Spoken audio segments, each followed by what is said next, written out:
कि छप्पर और खपरेलों तर रहीमा रमुआ के नावों में वो प्यारा हिंदुस्तान कहाँ वो बसा हमारे गाँव में। मुझे अपनों ने मारा गैरों में कहाँ दम था, कश्ती वहीं पे डूबी पानी जहाँ कम था।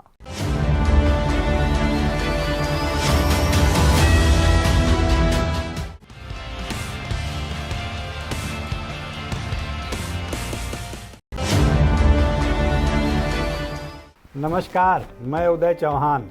हमारे साथ मौजूद हैं वरिष्ठ पत्रकार, कवि एवं रंगकर्मी ज्ञान प्रकाश सिंह प्रतीक। हम हाजिर हैं आपके सामने आई इंडिया का खास साप्ताहिक प्रोग्राम रंदा लेकर। रंदा एक हमारा ऐसा किरदार है देश दुनिया की खबरों पर व्यंग्यात्मक लहजे में सीधी और सच्चाई से भरपूर टिप्पणी करता है। तो हम शुरुआत करते हैं आज के प्रोग्राम की। पहली घटना है, संसद में जया बच्चन ने दिया सरकार को श्राप, कहा आपके बुरे दिन आएंगे। इस पे रंदा की टिप्पणी आप लोग सुनिए। रंदा दुर्वासा ऋषि गौतम ऋषि की श्राप तो झेल सकता है, पर जया भाभी आपकी श्राप जब फिल्म शोले वाला डाकू गब्बर सिंह सांभा व कालिया नहीं झेल पाए थे, जब आपने ठाकुर साहब की विधवा बहू के रोल में मन ही मन गब्बर व उसके डकैतों को श्राप दिया था और वो श्राप बस खुदा को प्यारे हो गए।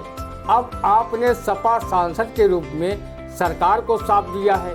पता नहीं 5 राज्यों के विधानसभा चुनाव में भाजपा के प्रत्याशी जीतकर आते हैं या अपनी लुटिया डुबोकर निकलते हैं। रंदा जान गया है जया भाभी जब फोकट में जहर या चूहा मार दवा नहीं मिलती तो भला किसी विशेष कारण के आपका कीमती सांप भाजपा सांसदों को फोकट में आप नसीब नहीं करवाती। रंदा को पता चला है कि शायद आपने ये सांप भाजपाइयों को इसलिए दी है कि उनकी चहेती एजेंसी ईडी आपकी बहू ऐश्वर्या राय से पनामा पेपर्स मामले में पूछताछ कर रही है और आपके बेटे अभिषेक बच्चन से पूछताछ पूरी भी कर चुकी है। बिल्कुल, बहुत दुरुस्त टिप्पणी थी ये। अगली घटना सीतापुर जिले से जुड़ी है। सीतापुर जिला अस्पताल आए तो रजाई गद्दा साथ लाएं। इस पर रंदा क्या टिप्पणी करता है आप सुनिए। सीमिया साहब, आपके अच्छे प्रबंधन से तो कहो रजाई कम्बल ही घर से लाना होगा, नहीं तो रंदा अपने घर से रजाई कम्बल के साथ साथ बेड बिस्तर दवाइयाँ व जरूरी उपकरण भी साथ लेकर अस्पताल में भर्ती होने के लिए आ रहा था। सीमिया साहब, आपके अस्पताल के कम्बलों की गर्मी किन ठंडे मरीजों ने खींच ली है जो अब भर्ती मरीजों को अपने रोग के साथ साथ रजाई गद्दा भी अस्पताल में लाना पड़ रहा है। रंदा अगर अस्पताल में ठंड से मर गया तो स्वास्थ्य व चिकित्सा मंत्री जयप्रताप सिंह विधानसभा में वैसे ही बयान दे देंगे जैसे उन्होंने कोरोना की दूसरी लहर में ऑक्सीजन की कमी से हुई मौतों के बारे में नकार दिया था। वो रंदा के ठंड से मरने पर कह देंगे कि वो ठंड से नहीं मरा बल्कि वो 200 डिग्री फ़ारेनहाइट तापमान से गर्म होकर रामनगर को रवाना हुआ है।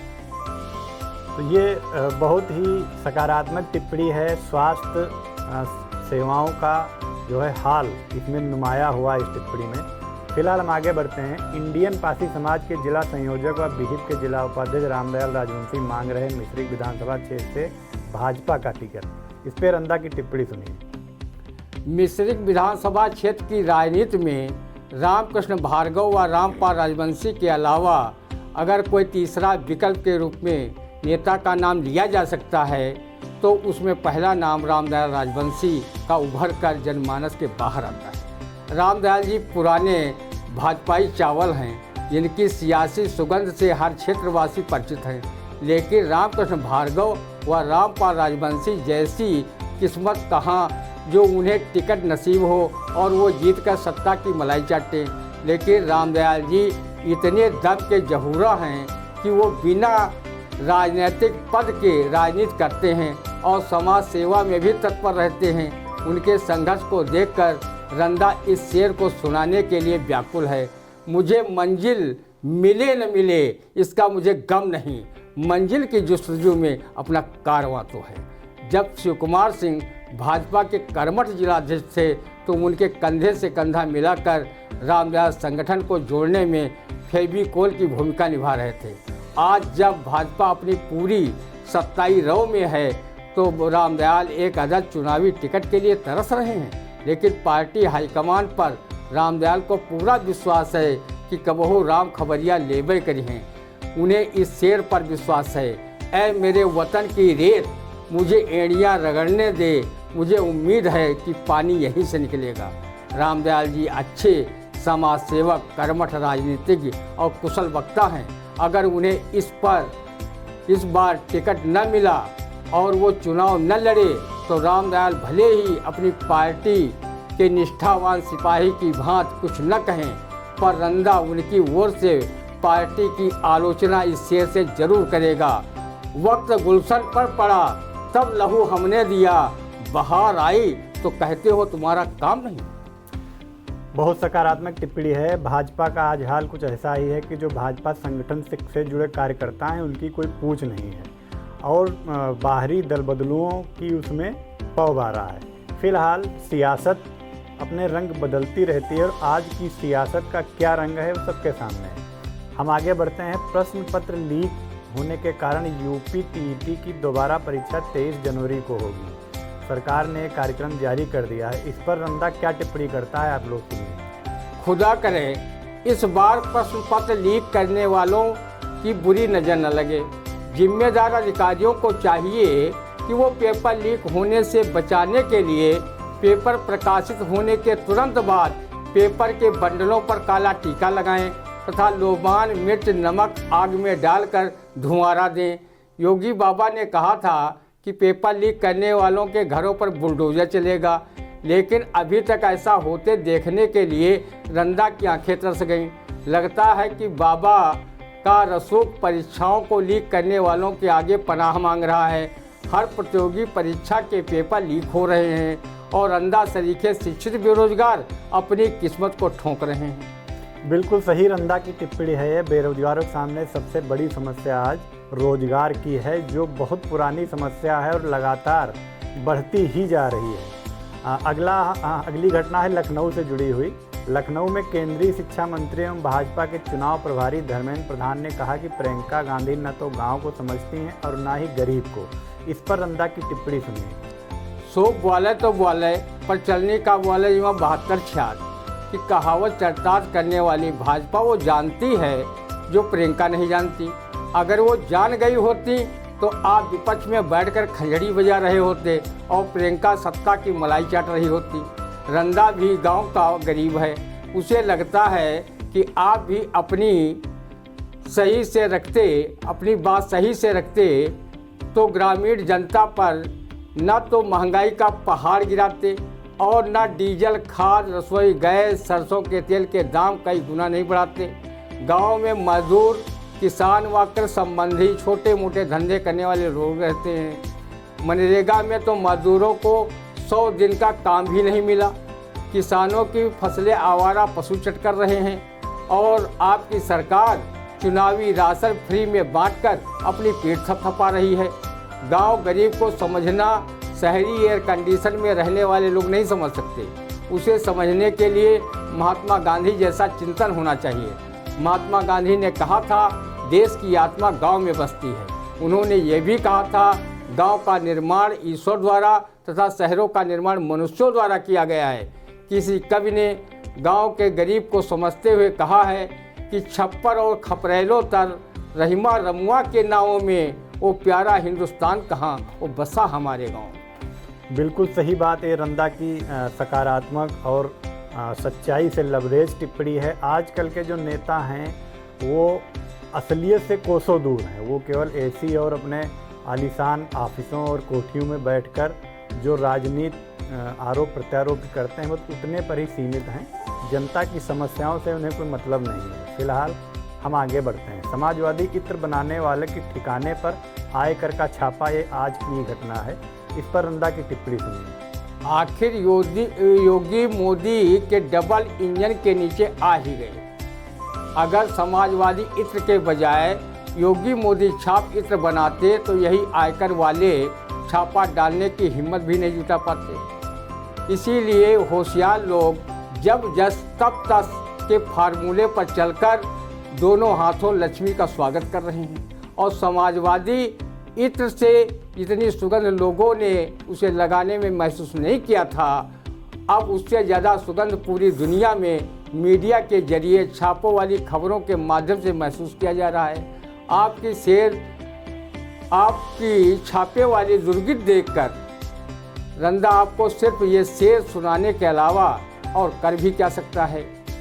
चलते नहीं जो वक्त की रफ्तार देखकर हम खुद बुरे बने हैं, जमाना बुरा नहीं। बिल्कुल सही, रंदा की ये बेबाक टिप्पणी है। आजकल के जो हालात हैं वो कुछ ऐसे ही। हम आगे बढ़ते हैं। पाकिस्तान के अर्जेंटीना दूतावास में अपने पीएम इमरान खान को किया शर्मसार। इस पर रंदा क्या टिप्पणी करता है? रंदा ये कतई मानने को तैयार नहीं है कि शर्म प्रूफ पाक पीएम शर्मसार हो जाएं। अर्जेंटीना के दूतावास की क्या मजाल कि उन्हें वो शर्मसार कर सके, जब चीन से गधे बेचकर अर्थव्यवस्था मजबूत करने का दावा करने वाले पाक पीएम शर्मसार नहीं हुए।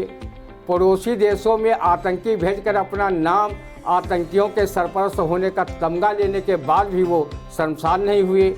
अगर उनमें थोड़ी भी शर्म होती तो कब के चुल्लू भर पानी में डूबकर जहन्नुम न सही तो दोजख में ज़रूर अपने गुनाहों पर आंसू टपका रहे होते। खैर, अर्जेंटीना के पाक दूतावास ने उन्हें शर्मसार किया है, ठीक ही किया है। किसी शायर ने लिखा भी है, मुझे अपनों ने मारा गैरों में कहाँ दम था, कश्ती वहीं पे डूबी पानी जहाँ कम था। बिल्कुल, बहुत दुरुस्त टिप्पणी रंदा की है। अगली खबर है हमारी बसपा से संबंधित। बसपा सुप्रीमो मायावती ने कहा कि अयोध्या जमीन खरीद की हो उच्च स्तरीय जांच। इस पर रंदा की टिप्पणी आप लोग सुनिए। बहन जी, सिर्फ जांच से आपका बीमार और मरतुलहा हाथी स्वस्थ और टनाटन हो जाए तो कहो सरकार के बजाय रंदा अयोध्या जमीन खरीद की जांच कर ले। रंदा को इस बात का अंदेशा है कि अयोध्या जमीन खरीद की जांच भले देर सवेर हो, पर आपकी जांच जो आय से अधिक संपत्ति मामले में सीबीआई दबाए बैठी है, कहीं वो सक्रिय न हो जाए। कहीं योगी बाबा आपकी जांच सहकारी चीनी मिलों के औने पौने दावों में बेचे जाने की जांच न करवा बैठे और जांच में आप लालू की तरह फंस जाएं। हाथी आपका बाहर और आप अंदर न हो जाएं। रंदा ने सुना है कि जब से भाजपा ने उक्त मामलों में दुखती रग पर हाथ रखा है, तब से आपकी ओजस्वी वाणी को नज़र सी लग गई है। अगर ऐसा न होता तो आप जन समस्याओं को लेकर सड़कों पर उतरती, खुलकर योगी की आलोचना करती और हाथी मेरे साथी का ये नगमा गाकर अपनी चुनावी नैया को पार लगाने का काम करती। चल चल मेरे हाथी, चल मेरे साथी, तू ले चल खटारा खींच। तो ये बेबाक टिप्पणी थी बसपा सुप्रीमो के बयान पर। हम आगे बढ़ते हैं। आयुष मेले में 50 लाख मरीजों को मिलेगी निःशुल्क दवाएं। इस पर रंदा की टिप्पणी सुनिए। जब योगी बाबा की सरकार फ्री फोकट में राशन खिलवा रही है तो उसे हजम करने के लिए दवाएं पैसा देकर खरीदें तो ये नाइंसाफ़ी ही होती। निःशुल्क दवाएं वितरण के समय कोई मरीज पहुँचे या न पहुँचे, पर सेहत की गंगा और हराम के गोते लगाने के लिए हट्टा कट्टा रंदा अवश्य पहुँच जाएगा और योगी बाबा का चुनावी प्रसाद समझकर बिना देर किए अपने हलक के नीचे नीली पीली गोलियां उतार लेगा। स्वास्थ्य कर्मियों में कहीं रंदा पर रहम करके ताकत की दवाएं दे दी तो वो अव्यवस्था, अनाचार, भ्रष्टाचार के विरुद्ध दूनी ताकत से चलेगा और संविधान व लोकतंत्र को बचाने में और उसे स्वस्थ रखने में मदद करने का काम करेगा। योगी बाबा से रंदा की गुजारिश है कि राशन व दवा की तरह ही हर ज़रूरी चीज़ें फ्री फंड में उपलब्ध करा दे तो वो न सिर्फ बाबा का जयकारा इस दोहे को गाकर लगाएगा, बल्कि उन्हें फिर से मुखिया बनाने के भरपूर काम में लग जाएगा। अजगर करे न चाकरी, पंछी करे न काम, दास मलूका कह गए सबके दाता राम। बिल्कुल सही कहा है रंदा की बेबाक और सकारात्मक टिप्पणी। हम आगे बढ़ते हैं। अलीगढ़ रैली में रालोद प्रमुख जयंत चौधरी ने कहा कि सरकार बनी तो 1 करोड़ को देंगे रोजगार, किसान निधि करेंगे 2 गुना। इस पर रंदा की टिप्पणी सुनिए। जयंत जी, मोदी योगी सरकार की तरह रंदा इसे चुनावी जुमला समझे या मर्दों वाली बात। जयंत जी, क्या आपने राधा को नचाने के लिए 9 मन तेल का जुगाड़ कर लिया है? जब अथातो घुमक्कड़ जिज्ञासा वाले पीएम मोदी हर साल न 2 करोड़ लोगों को नौकरी दे पाए और न रंदा सरीखे लोगों के खाते 15-15 लाख रुपए ही डाल पाए, तो रंदा आपको उनकी तुलना में न पिद्दी का शोरवा ही मानता है। आपके चुनावी वादों पर रंदा कैसे विश्वास कर ले?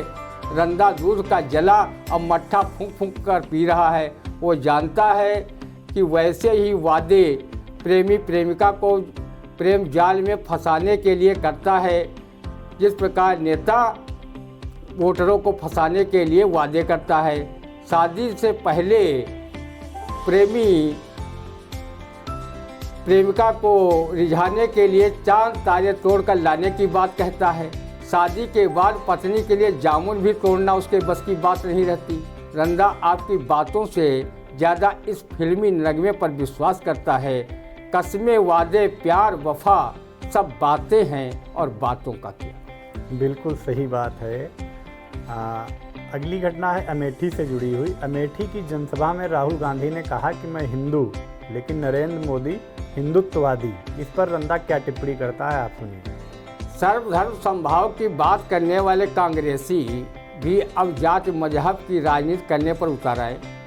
जब तक सियासतदान अपने वोट बैंक को बढ़ाने के लिए धर्म व जाति पर सियासत न करें तो उनका हाजमा ही दुरुस्त नहीं रहता। रंदा सरीखे लोग महंगाई, बेरोजगारी, स्वास्थ्य, शिक्षा को लेकर दुबले होते जा रहे हैं, लेकिन सत्ता पक्ष व विपक्ष के नेता जनता का ध्यान भटकाने के लिए जात व धर्म का सहारा ले रहे हैं। रंदा ने जब से ये फिल्मी गीत सुना है, न हिंदू बनूंगा न मुसलमान बनूंगा, इंसान की औलाद हूँ इंसान बनूंगा, तब से वो मानव सेवा को अपना धर्म तथा मानव जाति को अपनी जाति मानता रहा है और लोगों की सेवा बिना किसी भेदभाव के कर रहा है। और साथ में सर्वे भवन्तु सुखिनः सर्वे सन्तु निरामया का जाप जप रहा है, ताकि समाज और देश में जाति व मजहबी विषबेल न पनप सके। बिल्कुल रंदा की ये सकारात्मक टिप्पणी है। ये पहले भी इस प्रोग्राम में बात उठ चुकी है कि जाति और धर्म की राजनीति से नेता लोग तौबा नहीं कर रहे हैं, लगातार उसी को मुद्दा बना रहे हैं। अगली घटना सदर विधानसभा क्षेत्र से पूर्व विधायक राधेश्याम जायसवाल को या भाजपा छोड़ सपा में आए विधायक राकेश राठौर को सपा बनाएगी अपना उम्मीदवार, बना चर्चा का विषय। इस पर रंदा की टिप्पणी सुनिए। सपा से टिकट की दावेदारी तो दोनों ने की है। हाईकमान में पैरवी टिकट के लिए न कम रघुवर न कम कन्हैया की तर्ज पर दोनों कर रहे हैं। दोनों के समर्थक अपने अपने नेता को टिकट मिलने की बात जनता में फैला रहे हैं। पूर्व विधायक राधेश्याम जायसवाल भी राजनीति के पुराने खिलाड़ी हैं। वो भी धोबी पाट लगाने में माहिर माने जाते हैं। लोग कहते हैं कि पूर्व विधायक जायसवाल का सियासी रंग इतना पक्का है कि वो ससुरा लक्ष्य हमाम पियर साबुन घिसने पर भी घिसता नहीं है। जैसे काली कमली पर दूसरा रंग कभी नहीं चढ़ता, वैसे राधेश्याम के चाहने वाले समर्थकों का रंग कोई नेता नहीं कम कर सकता। पार्टी हाईकमान ने भले भी राधेश्याम जायसवाल का टिकट पक्का न किया हो, पर उनके समर्थक उनका टिकट पक्का मानकर गोले पटाखे लगा चुके हैं और ठूंठ कर मिठाइयाँ भी खा चुके हैं।